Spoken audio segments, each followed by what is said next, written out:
थोडासा त्या सेंटरची एकूण व्याप्ती आणि त्याच्यामध्ये जे आपण यंत्रसामुग्री आणले आणि एकूण जो सेटअप वेगवेगळ्या ठिकाणच्या डॉक्टर्स आपण आणले, नर्सेस आणले, म्हणजे अगदी पुणे मुंबईपासून हैदराबादपर्यंतचे आणले, ते सगळं जमाजमी.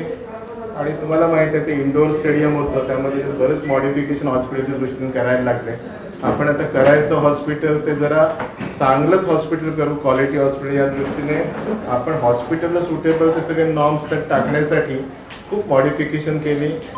ताईंनी विधाते साहेबांनी त्यासाठी परमिशन दिली होती आणि सुकाणू कमिटीचे जे मुख्य आपले शिरीषभाऊ काटकर आहेत त्यासुद्धा ते सगळे लक्ष ठेवून होते. त्यामुळे आपण असं म्हणतोय की करोना इतर ठिकाणी कमी होतं, अर्थात आपल्याकडे जोर अजून जोरात आहे, पण त्यावेळेला आपलं हे सेंटर सुरू होतं आहे. पण आपण असं विचार करतो की भविष्यासाठी आपल्याला एक चांगलं सेंटर हक्काने, कारण बऱ्याच वेळा आपण ऐकायचो आणि तुम्ही या सगळ्या करोना चळवळीत करोना वॉरियर म्हणून पुढे होतात, बऱ्याच ठिकाणच्या व्यथा कथा सगळ्या मांडत होतात तुम्ही, आणि तुम्हाला कल्पना आहे की एखाद्या चांगल्या सेंटरची गरज होती. कारण काही ठिकाणी खरंच जेन्युइनली ज्याला व्हेंटिलेटर म्हणतो आपण ते कमी पडत होते, कारण व्हेंटिलेटर म्हणून बऱ्याच ठिकाणी बायपॅप मशीन, ऑक्सिजन कॉन्सन्ट्रेटर असलं काहीतरी वापरलं जायचं, पण खरंच लाईफ सेव्हिंग व्हेंटिलेटर आपल्याला खूप कमी पडत होते. आणि आत्ता हे एक असं सेंटर आलं आहे की जिथे सगळे मिळून चिपळूणाचे जास्त व्हेंटिलेटर आहेत ते सगळे एकत्र या सेंटरवर तेवढे सापडतील आपल्याला. आणि त्या दृष्टीने आता नुसतं व्हेंटिलेटर, नुसतं विमान आणून चालत नाही, विमान चालवण्यासाठी पायलट लागतो, तसं व्हेंटिलेटरसाठी खरंच स्किलफुल स्टाफ लागतो. आपण कोणीतरी पेशंट अटेंडंट कुठे ठिकाणी करत आहे, पण काही ठिकाणी व्हेंटिलेटर येऊन सुद्धा ते पडून राहण्याचं कारण ते लागण्यासाठी जे वापरण्यासाठी जी कौशल्य लागत ती नव्हती. तर आपण आता सुरू करताना आपण सगळं जे काही आदर्श आहे त्या पद्धतीने सुरू करतोय. अर्थात हे सेंटर सगळं चालवणं तर आम्ही सामूहिक जबाबदारीने ते चालवणार आहोत. नगरपालिका पाठी आहे त्याच्या, आणि आम्ही सगळे मुद्दामून चिपळूणाच्या नागरिकांच्या वतीने एक सुकाणू कमिटी तयार केली. त्यात काही बऱ्याचशा ठिकाणी ज्या काही गोष्टी घडतात त्या आपल्याकडे घडू नये अशी एक इच्छा आहे मनस्वी.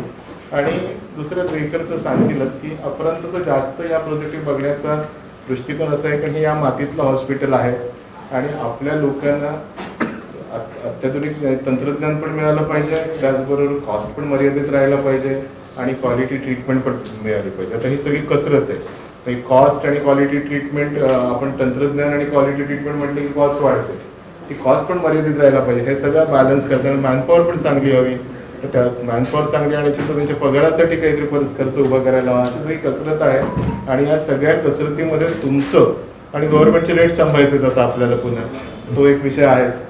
तर तुमचं सर्वांचं सहकार्य लाभेल, कारण याच्यातून आपल्याला खरंच एक चांगली उद्देशाने आपण हे चालू करतोय आणि ते उद्देश बरकरार राहून आपल्याला हे हॉस्पिटल पुढे चालवायचं. तर तुमचं वेळोवेळी सहकार्य लागणार आहे आणि डॉक्टर्सना सपोर्ट लागेल, कारण यातले काही डॉक्टर्स बाहेरून आलेले त्यांचे इथे संबंध नाही, पण इंटेन्सिव्हिस्ट तर डॉक्टर गौतम इथलेच आहेत. डॉक्टर हर्षद खोन जे आहेत आपले ते आता येतील थोड्या, ते इंटेन्सिव्हिस्ट म्हणून आहेत. डॉक्टर पटेल म्हणून तिसरे इंटेन्सिव्हिस्ट आहे. सांगायला आनंद काय वाटतो की 3 इंटेन्सिव्हिस्ट असलेलं हे एकमेव करोना सेंटर असेल की जिथे हे सगळ्या फॅसिलिटीज आहेत. आणि 20 बेडचं जवळजवळ ICU आहे, 10 बेडचं सेमी ICU आणि 30 क्रिटिकल बेड्स आहेत आणि ते उरलेले 10 जे आहेत हाय डेन्सिटी युनिट, 6 युनिट्स तशी आहेत. म्हणजे जवळजवळ 35-40 आपण क्रिटिकल पेशंटसाठी होतो. तर सगळं एम आपला असा होता की क्रिटिकल पेशंट्सना ट्रीटमेंट मिळत नाही. बऱ्याच वेळा काय होतं, कोविड केअर सेंटर खूप आहे पण ऑक्सिजन लेवल खाली जायला लागले की सगळे तारंबळ उडते, मग व्हेंटिलेटर शोधा, मग फिजिशियन शोधा, इंटेन्सिव्ह शोधा, मग तिकडे गेलं तर बेड रिकामी नसतात. अशा वेळेला लोकांनी जायचं कुठे? होऊन सर अपरंत हॉस्पिटल आपल्या सर्वांच्या हक्काचं आहे, अशा भावनेने हॉस्पिटल सुरू करतोय. रेडकर सर त्याचे मुख्य प्रवर्तक म्हणून अपरंततर्फे काम बघतील करोना हॉस्पिटलचे. आणि मी सगळ्यांची ओळख करून देतो की डॉक्टर हर्षद म्हणून आपले फिजिशियन तिथे असतील, डॉक्टर गौतम कुलकर्णी तिथे असतील, डॉक्टर पटेल आता जॉईन होतील, तर आता शेखर सर, या 2 मोठ्या आधारस्तंभांनी आम्हाला सतत सपोर्ट दिला की आपलं स्वतःचं चिपळूणच्या नागरिकांचं एक सेंटर व्हायला म्हणून आपण होतोय. आणि आपण असं म्हणतोय की उद्धवजी ठाकरे जसं म्हणतात की 3rd वेव्हसाठी आपली तयारी काय, तर आपली ही तयारी ही आहे. असं आता चिपळूण नगरपालिकेने ते एक मोठं पाऊल आणि सिद्ध पाऊल उचललेलं आहे. सुकाणू कमिटीमध्ये शिरीष भाऊंबरोबर आता सूचना रेडीज आहे. सचिन कदम आहे, प्रशांत यादव आहे आणि अशी अनुभवी ती सुकाणू कमिटी ज्यांचा सगळ्या बाजूने अभ्यास आहे, त्याच्यामध्ये आपले जे उत्तम प्रशासक विधाते साहेब आहेत ते आहेत. त्यामुळे एक प्रशासकीय सपोर्ट चांगला आहे. आणि मला मोरे साहेबांचं पण हे खास, कारण की या उभारणीच्या दरम्यान मोरे साहेब, ठसाळे साहेबांनी खूप मदत केली आम्हाला. आपण या पत्रकार परिषदेत अशा घेतली की थोडीफार माहिती या माध्यमातून आपल्याला मिळावी. पहिल्यांदा असं आहे की करोना हॉस्पिटल काढण्याची संकल्पना जी आम्हाला आली नव्हती, हा खरा प्रश्न होता. तर असं आलं की म्हणजे सेकंड वेव्हमध्ये आपण बघितलं की चिकनची खूप तारांबळ आहे. बरेच आपल्याला प्रत्येकाला अनुभव असेल की आपल्या जवळ असणारे अनेक मित्र असतील, परिवाराचे लोक असतील, सगळ्यांना यानं त्या काळाने इफेक्ट झाला. आपल्यापैकी प्रत्येकाने कोण ना कोणतरी जवळचा माणूस या काळामध्ये गमावला. पहिली जेव्हा लाट आली त्यावेळेस असे प्रॉब्लेम झाले होते, पण निदान आपल्याला एक कुठेतरी आपल्याला एक हा मिळतो की मी काहीतरी करू शकलो त्या पेशंटसाठी. मग शेवटी पडवशाही इच्छा असते, काही वेळा आपण वाचू शकत नाही, पण बेड्स तरी मिळत होते. आता आम्ही डॉक्टर असल्यामुळे बरेच वेळा कसं होतं की तुम्ही आहात आमचे मित्र असतात, सर कुठेतरी बेड मिळते का बघा, ते बेड मिळत नाही. त्यावेळेस आम्ही खूप प्रयत्न करून कुठे सह्याद्रीसारख्या हॉस्पिटलमध्ये, कोल्हापूरच्या हॉस्पिटलमध्ये ओळख बेड्स मिळवण्यासाठी आम्हाला खूप प्रयत्न करायचे. पण आम्ही मिळून देतो आणि मला माझा मित्र आजारी पडला आहे, बरं काय करतात असं करून करता येतं. त्यावेळेस सिरियस पेशंट्स खूप होते. आम्ही लायन्सच्या ह्याच्यात काम करतो आणि लायन्सचे आमचे सहकारी गेलेले आहे. काही लोक खूप अत्यवस्थ झाले. ऑक्सिजन सत्र आमचा अजय भालेकडे खूप सिरियस झाला होता. त्यात आम्हाला चिंता होती की आता हा काय होते. पण त्याने मला फोन केला, ज्यावेळी मी फोन केला मला कुठेही भेट मिळाली नाही. आता मला खूप वाईट वाटलं की अरे आपण डॉक्टर काहीच करू शकत नाही या लोकांसाठी. आणि त्या मानसिकतेतून जर डॉक्टर याच्यामध्ये आलं म्हणजे याच्यात आपलं काहीतरी करायला हवं. डॉक्टर याचं म्हणून ते बघा आपण आपणाचं एवढं मोठं साम्राज्य तेच आपल्याला सांभाळणं कठीण पडतं आणि कोविडच्या जायचं म्हणजे तसं ते सोपं काम नाही. म्हटलं ना काहीतरी करायला पाहिजे. आपल्याला पेशंट ॲडमिट केला, आपण ऑक्सिजन आणि तो नाही जगला तर ठीक आहे, काहीतरी समाजाने काहीतरी केलं. या भावनेने आम्ही या हॉस्पिटलमध्ये उतरलो, या मानसिकतेत. आणि त्यासाठी मग आम्हाला जागेच्या शोधात गेलो, तो जागा मोठ्या म्हणून. कारण जागा असतात पण लोक द्यायला झाले. कारण कोविड आपल्या जागेत नको, तर साधारणपणे रहिवाशांची भूमिका असते आणि त्यातून बराच वेळा विरोध होतो आणि त्यामुळे कुठेच चांगल्या जागात मिळत होते. आम्ही शेखर सरला पण भेटलो, पण ते काय होत नव्हतं.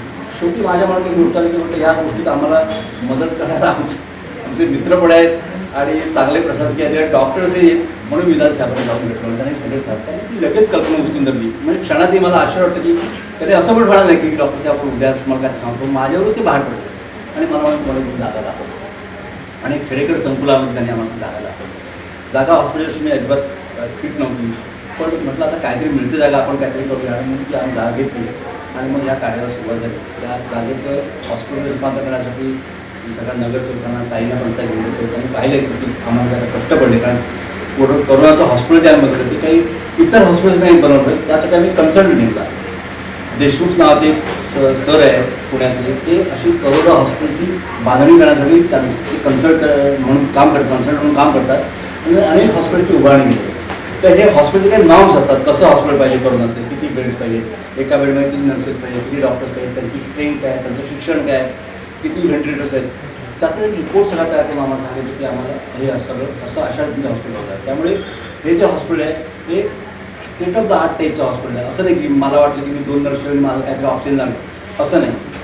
ते नॉर्म्स आहेत, इंटरनॅशनल नॅशनल काय जे नॉर्म्स आहेत हॉस्पिटल, त्या रिपोर्ट प्रॉव्हाइड सगळं आपण हे केलेलं असतो. तर हे जे हॉस्पिटल मी बांधण्याची आता आम्हाला वाटतं 10 चालू करून दुकान बरेच वेळ घेताना आम्हाला खूप काही कन्स्ट्रक्शन करावं लागलं, त्याच्या ऑर्डर्स द्यावं लागलं, व्हेंटिलेटर्स द्यावं लागले. आणि आपल्याला माहीत असेल की जी कोविड हॉस्पिटल्स आहेत त्याच्यामध्ये 3 टाईपचे हॉस्पिटल असतात नॉर्मली. एक कोविड सेंटर असतं की जी जागोजागी आहेत आपल्या रत्नागिरी जिल्ह्यामध्ये, तालुक्यामध्ये. तुमच्या काय एखादा माणूस म्हणतो की याला आयसोलेशन करायला सांगितले ना, चला मंदार एज्युकेशन सोसायटीचा एक हॉल दिला तिथे आपण तिथे काय केलं तर आयसोलेट केलं जातं. फक्त एक तापावरचं गोळी वगैरे फक्त लक्ष ठेवलं जातं, जेव्हा सिरियस होत नाही ना. या प्रेरित तिथे काही फास्ट ट्रीटमेंट नसते. त्यानंतर एक डेडिकेटेड कोविड सेंटर नावाचा प्रकार आहे जो युजली डॉक्टर्स करतात. हे डॉक्टर्स काय हार्ट या रेस्पिरेटरी सिस्टीमबद्दल काही तज्ज्ञ नसतं, म्हणजे आमचं होत आहे काय असं काही नॉलेज त्यांचं नसतं. पण त्याला ऑक्सिजन कमी झाला हे कळतं, ऑक्सिजनसाठी जावा लागतं, ऑक्सिजन तो कळतं. त्यामुळे ते ऑक्सिजन बेड्स तयार करतात, एखाद्या ऑक्सिजनचं हे करतात. पण ज्या वेळेला फुफ्फुस तुमचं फार अफेक्ट व्हायला लागतं आणि लॉडचा प्रसंग येतो, तेव्हा जी मॅनेजमेंट आहे ती टर्शियरी लेवलच्या हॉस्पिटल होते. आणि त्या टाईपचं हॉस्पिटल हे आमचं आहे की ज्याला डेडिकेटेड कोविड हॉस्पिटल समजतात. 3 टाईपचे हॉस्पिटल्स आहेत त्याच्यात. आणि ह्या हॉस्पिटलमध्ये युजली रेफर्स करतात मग सगळे ज्या लहान पेशंट सिरियस झाला तुम्ही या कोविड हॉस्पिटलला जा. आता या कोविड हॉस्पिटलमध्ये जेव्हा पेशंट होतो तेव्हा त्या लेवलचे डॉक्टरशी आपल्याला व्यवस्था करावं लागते. म्हणजे हार्ट आणि लंग्सचे तज्ज्ञ असावं लागतात. उद्या काय त्याला व्हेंटिलेटर करण्यासाठी त्याला ट्यूब टाकावं लागेल, त्याची त्यांना मॅनेजमेंट करता आली पाहिजे, ट्यूब टाकता आली पाहिजे, औषधाचं व्यवस्थित नॉलेज पाहिजे, कधी एक्सरे काढायचा, कधी टेस्ट होती, कधी करायची, आणि त्यांना फुल नॉलेज असल्याशिवाय अशा टाईपचं हॉस्पिटल आपल्याला चालवता येतं. आणि म्हणून मी अशा टाईपचा फोर्स आम्ही पहिल्यांदा मिळवला. त्यासाठी आम्ही दुसरी एजन्सी घेतली. आणि मला सांगायला आनंद वाटतो की ही जी काही आम्ही आता डॉक्टर म्हणले, आता जवळजवळ आमच्याकडे 12-13 डॉक्टर आता ऑलरेडी आलेले आहेत, 19-20 नर्सेस आलेल्या आहेत. त्या सगळ्या नर्सेसनी उत्तम प्रकारे त्यांचं क्वालिफिकेशन, सगळं ANM आहेत, हे सगळे डॉक्टर चांगले शिकलेले आहेत, उत्तम क्वालिफिकेशन आहे. आणि मुख्य म्हणजे त्यांनी अशाच सेटिंगमध्ये काम केलं आहे. जम्बो सेंटर्समध्ये करोनाच्या ठिकाणी काम केलेलं आहे. त्यांना त्याला खूप अनुभव आहे, त्यांना शिकवायची गरज नाही कुठल्या वेळेला काय करायचं. तर हा सगळा फोर्स आम्ही मिळवला पहिल्यांदा, तो सुद्धा एका एजन्सीमार्फत मिळवला. आणि हे सगळं केल्यानंतर ही सगळी प्रशिक्षण मंडळी जवळ आम्ही 2-3 दिवसावर आता ऑलरेडी रुजू झालेले आहेत. आम्हाला सगळे जे त्याच्यासाठी लागणारे व्हेंटिलेटर्स आहेत, मॉनिटर्स आहेत, त्या कॉट्स काय साध्या कॉट्स असतात, त्या फॉलोअर बेड्स असतात, त्याची सगळी आम्हाला ऑर्डर देऊन ते सगळे याला स्वतः एक वेळ झाला, ते सगळं आपण जवळ आलेलं आहे. आणि आज हॉस्पिटल जवळजवळ पूर्ण पेशंट ॲडमिट करता येईल अशा अवस्थेपर्यंत आपण आणून त्याचं उद्या आपण उद्घाटन सोहळा करणार. आता या हॉस्पिटलमध्ये महत्त्वाचं आम्ही काय केलं की तिथे एक ICU बेड 3 कॅटेगरीज केल्या आम्ही. त्याच्यामध्ये आम्ही 24 बेड्स असे तयार केलेले आहेत की जिथे ज्या बेड्समध्ये सर्वसाधारण लोकांकरता की ह्याला बाबा सर्वसाधारण करता करोना बेड्स आहेत, त्या या बाबतीत मला वाटतं तुम्ही सांगावं डॉक्टर. तोंडावरचं मशीन लागतं आणि काही पेशंटला तोंडावाटे फुफ्फुसात ट्यूब टाकणं, त्याला म्हणतो इन्व्हेसिव्ह व्हेंटिलेशन असं असतं. सो ICU आहे, HDU आहे, it's called high dependency unit. Okay, म्हणजे it's part of ICU only, पण ज्यांना आपल्याला इन्व्हेसिव्ह व्हेंटिलेशन लागत नाही आहे त्या पेशंटला आपल्याला ठेवायचं आहे HDUमध्ये. सपोज तो पेशंट खराब झाला तर तातडीनं आपण पेशंटला ICUमध्ये घेऊ शकतो, अशी आपण तिथं यंत्रणा केलेली आहे. आणि असे एंट्री पण ठेवलेली आहे HDU विथ ICUमध्ये. ओके, सो हा पार्ट झाला main HDU ICU. Next part आहे तो सस्पेक्टेड, ओके, आणि कोविड स्टेबल पेशंट्स. आता तुम्ही म्हणा सस्पेक्ट म्हणजे काय, ज्यांचं चाचणी झालेली आहे, रिपोर्ट यायचा आहे, पण पेशंट खराब आहे, ओके, त्यांच्यासाठी पण सेपरेट ठेवलं आहे. त्यांचा एंट्रन्स वेगळा आहे, इवन त्याचं टॉयलेट पण वेगळं असणार आहे, त्याचा स्टाफ वेगळा असणार आहे, even doctor is going to be different for that. तो डॉक्टर, तो स्टाफ आपल्या ICUच्या सेक्टरमध्ये येता कामा नये हे आपण खबर घेणार आहोत. ओके, म्हणजे चुकून असं होता कामा नये की ICUचा स्टाफ इकडे गेला, इन्फेक्ट झाला, असं होता नाही आहे. सो सस्पेक्ट पेशंट जे आहेत, सस्पेक्टेड कोविड आहे, त्यांचा आपण पूर्ण सेक्शन वेगळा ठेवला आहे. ओके, आणि आपल्या इथं लेटेस्ट टेक्नॉलॉजी जे गोष्टी आपण वापरणार आहोत. ओके, आपले जे व्हेंटिलेटर आहेत they are all hybrid ventilators, म्हणजे इन्व्हेसिव्ह, नॉन इन्व्हेसिव्ह असे दोन्ही पार्ट एकाच व्हेंटिलेटरमध्ये अवेलेबल आहेत. प्लस आपल्याकडं हाय फ्लो ऑक्सिजन सेंटर पण आहेत, म्हणजे मशीन पण आहेत. सध्या we have restrictions with high flow, पण तरी पण आपण ते ठेवले आहेत because they are very much suitable for some patients. Okay, so next option आहेत की काही पेशंटना ट्यूब जरी लागली पण त्या ट्यूबवरती पेशंट सध्या मेंटेन होत नाही आहे, तर त्या पेशंटला प्रोनिंग म्हणजे पलटी मारणं, हे सर्वात लेटेस्ट टेक्नॉलॉजी आहे इन ICUमध्ये, ती आपण करणार आहोत. ह्याच्या पुढची स्टेप आहे, sometime patient cannot take proper breath with a proning also, even with the invasive ventilation. तर त्या पेशंटला बेड साईडला ट्रॅकेस्टोमी म्हणजे काय असतं की शिट्टी करायची. सो या शिट्टीमुळे काय असतं की ॲटलिस्ट पेशंटला इझिली व्हेंटिलेशन पटकन मिळणार, जितकं ऑक्सिजन पटकन मिळणार तितक्या त्या पेशंटला इम्प्रूव्हमेंटसाठी फायदा पटकन मिळणार आहे. So that's called bedside percut tracheostomy. हे जे टेक्निक आहे व्हेरी हायली ॲडव्हान्स टेक्निक आहे, इझिली कुठं कोण करत नाही. हे स्पेसिफाईड सर्टिफाईड इंटेन्सिव्ह केअर म्हणजे माणसं काम करतात तेच हे करू शकतात. बिकॉज हा जो एरिया आहे हा specially area very critical area आहे. ओके, याच्या बाजूला आपल्या रक्तवाहिनी आहेत, धमनी असती, रक्तवाहिनी असती, ती जर चुकून कट झाली तर पेशंटला त्रास होऊ शकतो. तर ते न होणं काम हे आपल्या इंटेन्सिव्ह केअरमध्ये ठरलेलं आहे. तुम्ही खूप ऐकलं असेल, या पेशंटला आपण जास्त हलवू शकत नाही because they are very much prone to oxygen. म्हणजे ऑक्सिजन इतका लागतो की पेशंट हलला की ऑक्सिजन त्याचा ड्रॉप होतो. सो ते न झाल्यामुळे काय असतं की patient continuous will be lying down on the bed. So they will have bed sore, बटक्सला असतात, ओके, थायला होतात, नंतर हिलला पण होतात. सो ते झालं की काय करायचं. सो त्यासाठी आपल्या सेंटरमध्ये एक स्पेसिफाईड एरिया डेव्हलप केला आहे मी की ज्याला आपण म्हणतो मायनर OT. इव्हन ती OT आपण डेव्हलप केली आहे की असं होतं कामा नाही किंवा पेशंटला परत बाहेर पाठवा कुठेतरी OTसाठी, तर नाही. आपल्या सेंटरमध्ये असा पेशंट पण मॅनेज होणार आहे की ज्याला बेड सूट होणार आहे आणि मान्य सर्जरीज आपण ऑन सेंटरमध्ये पण करू शकतो. ओव्हरऑल आपलं सेंटर जे असणार आहे ते multi functional going to be multi functional. म्हणजे आपण तिथं स्ट्रोकचे पेशंट पण करू शकतो मॅनेज, हार्ट अटॅकचे पेशंट पण आपण तिथे मॅनेज करू शकतो. ओके, इतक्या लेवलचं मशिनरी आहे. इवन त्यात आपण डिफिब्रेटर जे शॉकचं मशीन असतं तर ते पण अवेलेबल आपण केलेलं आहे. Okay, so advance ventilators, HFO, defibrillators, okay, आणि साईड बाय साईड आपल्याला मायनर OT जेव्हा आपल्या गरज लागेल इतक्या गोष्टी आपण त्यांना अवेलेबल केल्या आहेत. दुसरी गोष्ट अशी आहे की आता सांगितलं की हे असा कोणाचं आउटलुक नसेल की ह्या पेशंटला समजा छोटंसं ऑपरेशन झालं तर त्याला पेशंट कुठे पाठवायचं आपण, ॲप्सेस झाला, त्याला गळू झालं तर म्हणून तुम्ही आम्ही ते ऑपरेशन केलं. समजा असा पेशंट आला की त्याची डिलिव्हरी करायची होतं तर म्हणून ते आम्ही ऑपरेशन मायनर OT म्हणजे मायनर ऑपरेशन थिएटर असा आहे त्याचा अर्थ. तर ती सगळी आम्ही व्यवस्था केली आहे. त्याच्यासाठी लागणारे सगळे जे काही डॉक्टर ते सुद्धा आम्ही गाईड करून घेतले आहेत, म्हणजे ती सुद्धा आम्ही तिथे व्यवस्था केली आहे. दुसरं जे बाहेर आम्ही काय ते आम्ही ज्याला कॅज्युअलिटी म्हणतो तिथे जर असा एखादा पेशंट की सिरियस इतका सिरियस आहे की त्याला आज जाईपर्यंत काय ते होणार आहे तर ते 2 बेड्स आम्ही तिथे ICUमध्ये म्हणजे ICUसारखे बेड्स 2 बाहेर ठेवलेत. तिथे त्याची वेगळी ट्रीटमेंट चालू होती. म्हणजे त्यांना आज सेंटरच्या आज जायच्या अगोदरच त्यांना जी प्राथमिक काही गळती करण्यासाठी ते आम्ही कॅज्युअलिटीमध्ये 2 बेड्स ऑक्सिजनसहित सगळ्याचं तयार ठेवलं आहे.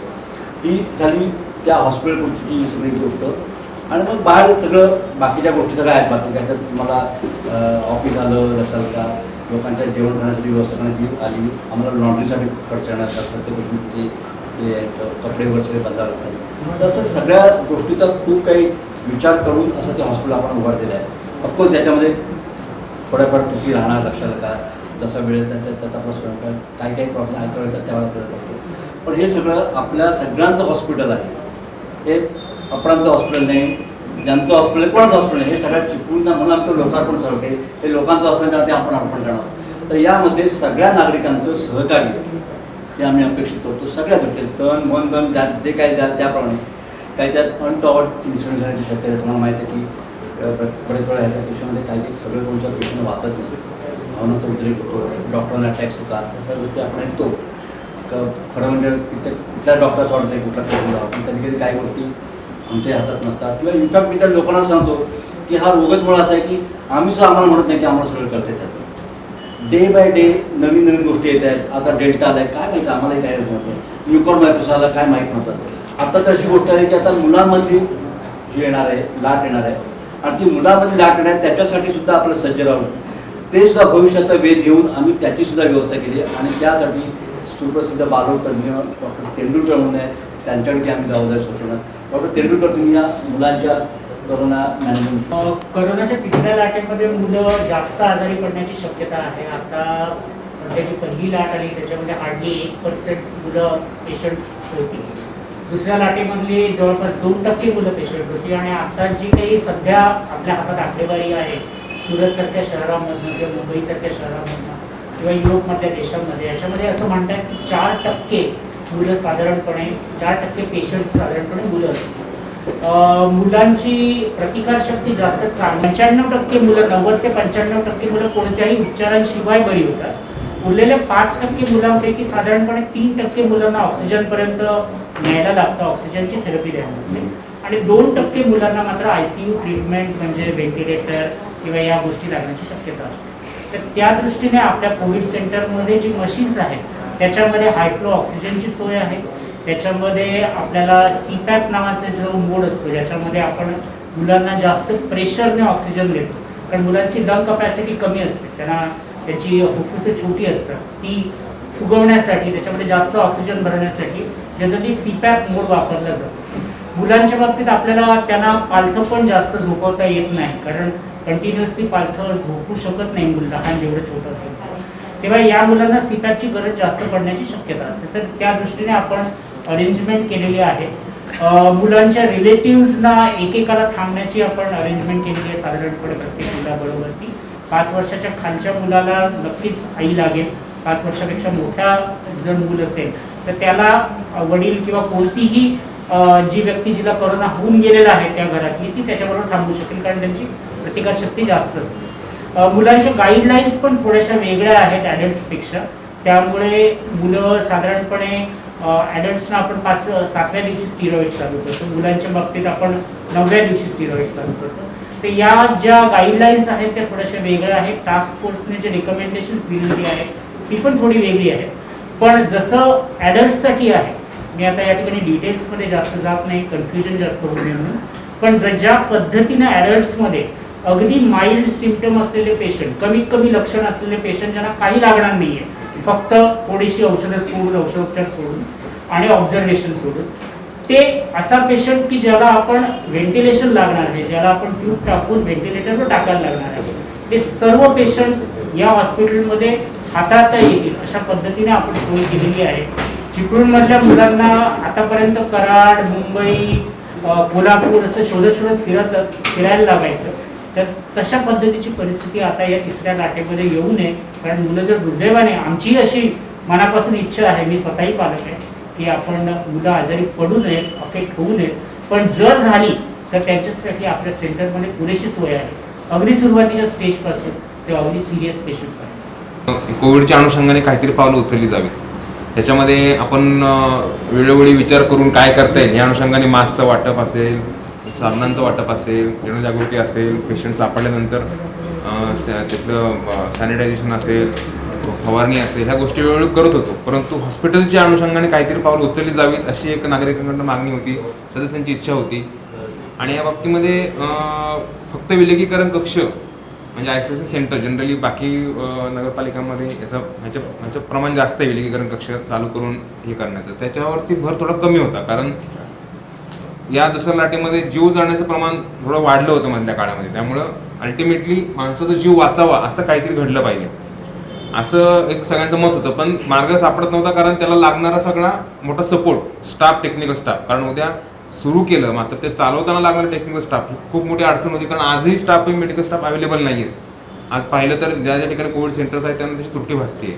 म्हणजे नगरपालिकेकडनं करताना हे कसं मॅनेज करायचं याचं उत्तर सापडत नव्हतं. परंतु अध्यक्ष मॅडमने प्रयत्न केला, सुकाणू कमिटीचे मेंबर्स आहेत, सर्व सदस्यांनी आहेत, कसं पुढं आले किंवा आपणसारखं हॉस्पिटल पुढं आलं की त्यांची एक इच्छा आहे, आम्हाला जागेची आवश्यकता आहे, म्हणून हे सगळं जुळून आलं. आपण म्हणतो की काही एक गोष्ट जुळून यायला सगळ्यात चांगल्या गोष्टी एकत्र यायला लागतात. नेमकं ते सगळं जुळून आलं आणि आता त्यातून एवढं सज्ज असं हॉस्पिटल खरं उभं राहते. आणि याच्यामध्ये जसं रेखा सरांनी सांगितलं की म्हणजे मोठ्या शहरामध्ये जाण्याची आवश्यकताच भासू नये ह्या इथपर्यंत सगळ्या सोयी ते उपलब्ध करणार आहेत. आणि सगळ्या चिपळूणकरांसाठी आनंदाची गोष्ट आहे. हे सगळं करताना नगरपालिकेमार्फत काय मदत करता येईल म्हणून सर्व सन्मान्य सदस्यांनी ठरवून सुकाणू कमिटीच्या 2-3 मीटिंग होऊन त्याच्यामधून अजून काय काय गोष्टी करतात तिथून आपण त्यांना ऑक्सिजन प्लांट नगर परिषदेमार्फत उपलब्ध करून देतोय. मॅडम त्या विशेष अधिकारामध्ये आपण त्या बाबतीतलं कार्यवाही करत आहोत आणि ऑक्सिजन प्लांट नगरपालिकेमार्फत देणार आहोत. त्याच्या बदल्यामध्ये आपल्याला हॉस्पिटलमार्फत 10% बेड हे शहरातील दारिद्र्यरेषेखालील लोकांसाठी 50% सवलतीच्या दरामध्ये ते उपलब्ध करून देणार आहेत. त्यानंतर मॅक्सिमम लोकांना महात्मा फुले जन आरोग्याच्या बाबतीचे दर आहे त्या दराने देण्याचा प्रयत्न करणार आहेत. त्याचप्रमाणे शासकीय दराचा विचार करून सगळं इतर रुग्णालयांपेक्षा निश्चित इथलं जे येणारं बिल असेल ते चांगल्यापैकी कमी असेल असं एक ॲश्युरन्स आम्हाला आहे. अपरांतकडून ते अपेक्षा आहेत, कारण अपरांत हॉस्पिटलच्या आत्तापर्यंत आपण पाहिलेल्या कारकिर्दीचा विचार केला तर ते गोष्टीकडून अपेक्षा तुम्हाला सर्वांच्याच आहेत. त्यातून हे सगळं यशस्वी हॉस्पिटल होईल हे असा मला विश्वास वाटतो. उद्या लोकार्पण होत आहे या बाबतीमध्ये. सर्व नागरिकांना पण हे आहे की आपल्यासाठी एक चांगली सुविधा नगरपालिका आणि हॉस्पिटल अपरांत हॉस्पिटल एकत्र घेत आहेत, तर त्याचा सर्वांनी उपयोग करावा जास्तीत जास्त असं मी आव्हान. समिती म्हणजे असा अर्थ होत नाही त्याचा की त्यांनी बिलिंग कमी करावं, डॉक्टरांकडे जाऊन त्यांनी कुठल्या पेशंटला जॉईन करून घ्यावं, ते सुकाणू समिती काम करणार नाही. ते एक दुवा म्हणून करणार, नगरपालिका आणि त्यांचे अपरांत टीम यांची एक दुवा म्हणून काम करणार आहे. त्यासाठी त्यांनी आमच्याकडे इथे बसण्याची व्यवस्था केलेली आहे. शेखर सर आहेत, सुचान आहेत, सचिन कदम आहेत, प्रशांत यादव आहेत. आणि सुकाणू समितीची आमच्या वेळोवेळी 2-3 वेळा चर्चा झाल्या. विद्यार्थी साहेब बोला खरं कौतुक साहेबांचं आहे की प्रशासक त्याला चांगला असेल तर असं काही होऊ शकतं. तुम्ही बघून या 52 बेडचं हे पूर्णपणे आता बघून या मुद्दाम 52 बेडचं हे हॉस्पिटल झालेलं आहे आणि संपूर्ण कोकणपट्टीत असं हॉस्पिटल तुम्हाला मिळणार नाही. जे रेडकर सरांनी सांगितलं आणि की त्यांचं म्हणणं असं आहे की पेशंट्स हे वाईट बोलू नये, पण पेशंटला शेवटची स्टेटमेंट देण्यापर्यंत आम्ही काळजी घेणार की त्या भविष्यात त्याच्या पुढची ट्रीटमेंट नाही आहे अशा प्रकारे ते करणार आहेत. रेट्स जे नगरपालिकेला आणि त्यांच्याशी बसून ते ठरलं जाईल. आणि साहेब बोला पण 10% जे बेड आहेत आपले ते दारिशी केलं आपलं कार्ड आहे त्याला फक्त चिपळूण शहरातला तो पेशंट असेल आणि त्याला पहिला मान्यता देईल. त्यासाठी 5 बेड आपले बरोबर नव्हतं 5 बेड आपण त्यासाठी राखीव ठेवले ज्याचं 50% जे डॉक्टर 20% म्हणत होते तेव्हा सुकन समितीने आग्रह झाला की डॉक्टर साहेब तुम्ही 50%चं बिल कमी करा. डॉक्टरांनी मान्य केलं आणि 50% आपण सुकन समितीकडून त्यांच्याकडून शब्द घेतला की जो दारिशी पेशंट आहेत त्यांना 50% बिल कमी होईल. आणि जास्तीत चांगल्या सुविधा देण्यासाठी चिपळूणमध्ये राजकारणाविरहित मुद्दा मी अंडरलाईन करतो कारण सर्व नगरसेवकांनी एक मताने ठराव केला आहे. आणि चिपळूणमध्ये अशा प्रकारे नगरपालिका मराठी पहिलंच हे प्रकल्प आहे. सर्व नगरसेवकांची मान उंचावेल नगराध्यक्ष आहेत त्यात स्वतःहून आणि प्रशासक म्हणून विजय डॉक्टरांनी अतिशय सुंदर सहकार्य केले आहे. आमचे मोरे साहेब आहेत त्याचा आहेत आणि एक सुंदर हॉस्पिटल आपण उद्या चिपळूणला लोकांमध्ये मला तर डॉक्टर म्हणले की आत्तापासून त्यांच्याकडे पेशंट यायला लागले. त्यांचं बुकिंग सुरू झाले ते म्हणतात थांबा उद्या उद्घाटन झालं. आत्ता मला 6 नावं त्यांच्याकडे आली आणि 6 नावं गेली निघून म्हणजे दुसरी गेली म्हणजे इतकं चिपळूण शहराची आपण एक चांगली व्यवस्था केली आहे. भविष्य त्यांचं एक कौतुक आहे की कोविडची तिसरी लाट येईल की नाही पण आपण ठराव जो केला तर फक्त कोविडसाठी करायचं हे जो तुम्हाला माहिती आहे आणतो. इतर कुठल्याही तिथं त्यांनी दवाखान्याचा काही वापर करायचा नाही फक्त कोविड 1 वर्षाचा नगरपालिका ठराव करून दिलेला आहे. सुकन समितीनं त्यांनी सांगितलं आग्रह आम्ही असा केला की पुढची जी बॉडी आहे नियमानुसार तर ते काम चांगलं वाटलं तर पुढील 1 वर्ष आणखी द्यायचं की नाही कारण पर्पज आपण बदललेलं आहे तिथं ते क्रीडांगण होतं परंतु एक चांगलं काम करतोय म्हणून सगळ्यांनी सहकार्य केलं आहे आपल्याला कारण असं पर्पज आपल्याला बदलता येत नाही.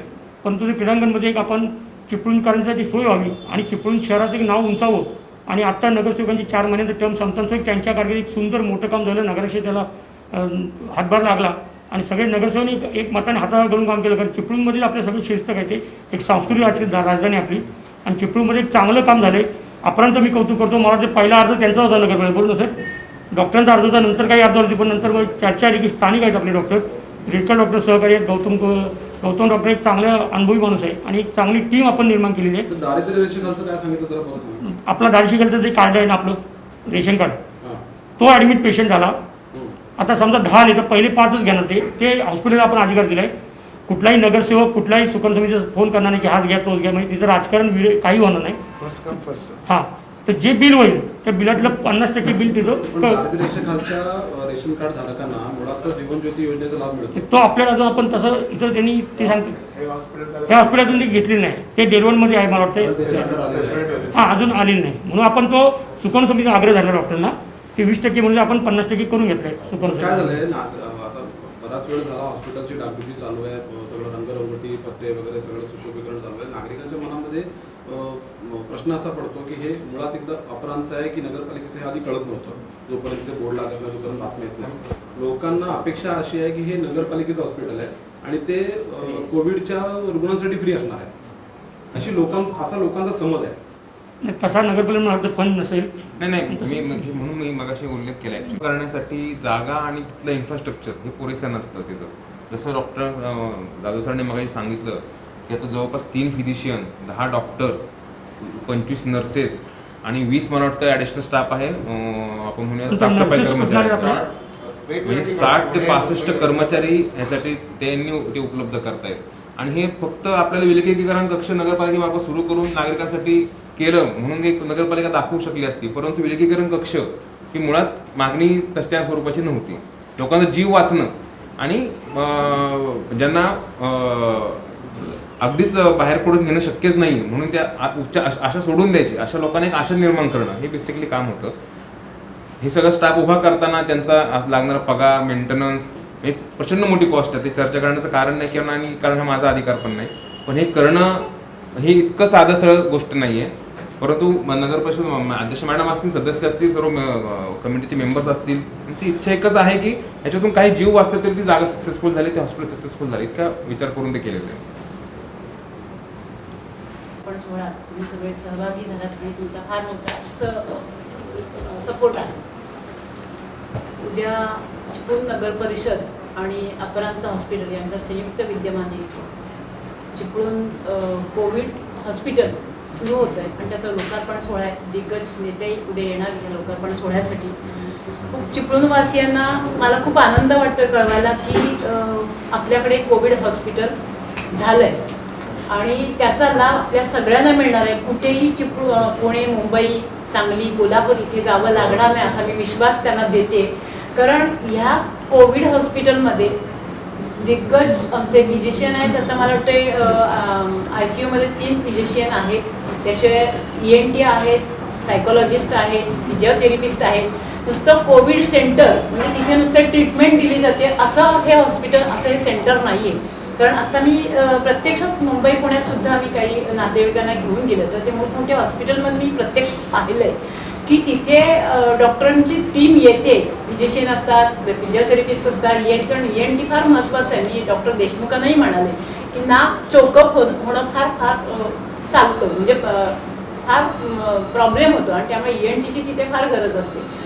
सायकोलॉजिस्टची का गरज आहे म्हणजे आता मानसिकता एवढी ढासळलेली असते त्या पेशंटची की मी इथे बरा झालोय की नाही झालो, घरी गेल्यावर मला पुन्हा काहीतरी होईल की काय. त्यामुळे काउन्सिलिंग करणं पण त्या क्षणी फार गरजेचं असतं. तू पूर्ण बरा झाला आहे, तुला काय झालं, मानसिकता पण त्याची बदलावी लागते. त्यामुळे सायकोलॉजिकल तो पेशंट फार आपल्याला बरा करणं पण फार गरजेचं आहे. फिजिओथेरपिस्ट आता हे काय सगळे डॉक्टरांचं सांगणं खरं मी सांगणं, कारण मी प्रत्यक्ष अनुभव घेतला आहे. पण त्याचे लंग्स एवढे डॅमेज झालेले असतात, त्याला इतके दिवस तो बेडवर पेशंट असतो, हालचाली नसतात आणि त्यामुळे हालचाली करून घेणं, श्वासाचे प्रकार करून घेणं, या सगळ्या फिजिओथेरपिस्टची फार गरज असते, तरच तो पेशंट लवकर रिकवर होतो. ते अशा प्रकारच्या सोयी प्रथमच पहिल्यांदाच हे आपल्या कोविड हॉस्पिटलमध्ये होणार आहे हे मला चिपळूणवासियांना सांगण्यासाठी खूप आनंद होतो. अजूनपर्यंत आपल्या चिपळूण शहरामध्ये जी कोविड सेंटर्स आहेत मी प्रत्यक्ष पाहिले, कारण मी स्वतः पेशंटला म्हणजे शहरातल्या लोकांना घेऊन जायचे, तिथेही काही मी टीका करत नाही त्यांच्यावर, पण अशा प्रकारचं सेंटर किंवा अशा प्रकारचं हॉस्पिटल आपल्या चिपळूण शहरामध्ये नाही आहे आणि हे होत आहे. त्याबद्दल आम्हाला खूप अभिमान वाटतोय. इथे फिजिशियन कुलकर्णी सर आहेत, डॉक्टर होण आहेत, आपले ENT डॉक्टर देशमुख सर आहेत, स्वतः रेलकर सर आहेत. रेलकर सरांचे तर बरेच मी अनुभव ऐकले. एक तर अनुभव माझ्या ड्रायव्हरनीच खूप सांगितला की रेलकर सर माझ्यासाठी फार देव आहे, कारण त्यांच्या डिलिव्हरीचा पेशंट होता, बायकोचं पहिल्यांदा ट्विन्स होते आणि पेशंट गेलेलाच होता, पण रेलकर सरांनी एवढं मानसिक आधार दिला आणि माझ्या ड्रायव्हरनी सांगितलं की मला रेलकर सरांनीच माझ्या बायकोला गेलेली केस होती. हे एवढे दिग्गज आमचे त्या ऑलराऊंडर्स आहे, स्किन स्पेशालिस्ट आहे. डॉक्टर आमचे यतीन जाधव माझ्या भावाचे वर्गमित्र आहेत आणि खरं तर मार्चला आमची काउन्सिल झाली. त्या काउन्सिलमध्ये सगळेच आमचे सदस्य म्हणत होते की आपल्याला काहीतरी आता दुसरी वेळ झाली, काहीतरी सर करायला हवं. पण नुसते ते डेटॉल, ते सॅनिटायझिंग हे करण्यात काहीच पॉईंट नाही आहे. ह्याच्यानं काय पेशंट बरा होत नाही आहे ना, तर आपल्याला काहीतरी करायला हवं. तर शेवटी प्रशासन कसं नियमात अडकतं, तर म्हटलं निदान आधी प्राथमिक उपचार म्हणून आपण काहीतरी गोळ्या तरी वाटूया. ते प्रिस्क्राईब करता येत नाही, डॉक्टर म्हणाले. स्वतः हे डॉक्टर त्यांनाही माहिती आहे. म्हटलं आता करायचं काय. सगळ्यांची मानसिकता म्हणजे सगळे सहकारी नगरसेवकांची मानसिकता होती की आपल्याला काहीतरी या कोविडच्या काळात लोकांना सेवा देणं फार गरजेचं आहे आणि ते करता येत नव्हतं, याची कुठेतरी खंत लागत होती. आणि म्हणून त्या मीटिंग नंतर मी लगेच डॉक्टर यतीन जाधव यांना एक लेखी पत्रही दिलं की यासाठी आपल्याला काही करता येईल का.